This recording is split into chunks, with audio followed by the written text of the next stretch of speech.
我把音效归好类，拆开揉碎，讲透每一个的单独用法。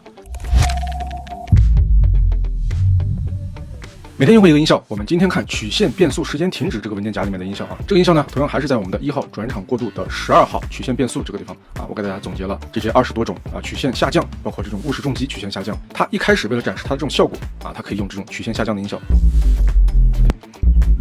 它就是这个曲线下降的类型啊。拍摄人物扔起的一个东西的话，它前面是正常速度，然后后面咱们升格放慢了，也可以用曲线下降。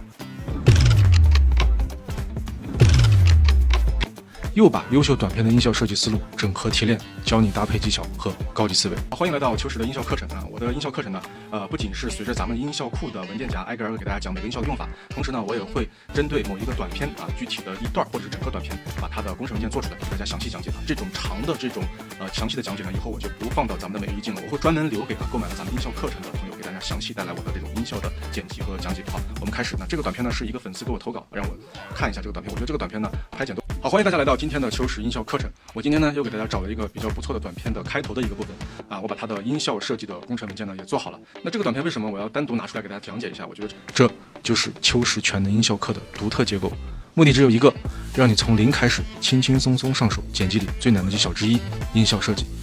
当你还在苦恼不会搭配音效，头疼找不到合适的音效，已经有5000多位小伙伴通过这套方法和音效库彻底解决了这些问题。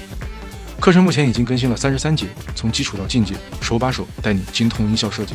赠送的中文分类全能音效库每周持续更新，越来越强大完善，让你创作永不缺弹药。创作路上一定要有一套得心应手的音效库和随时可学的设计思维，别让音效拖垮你的好创意。现在就用99元解锁剪辑难题，开启专业音效之旅吧。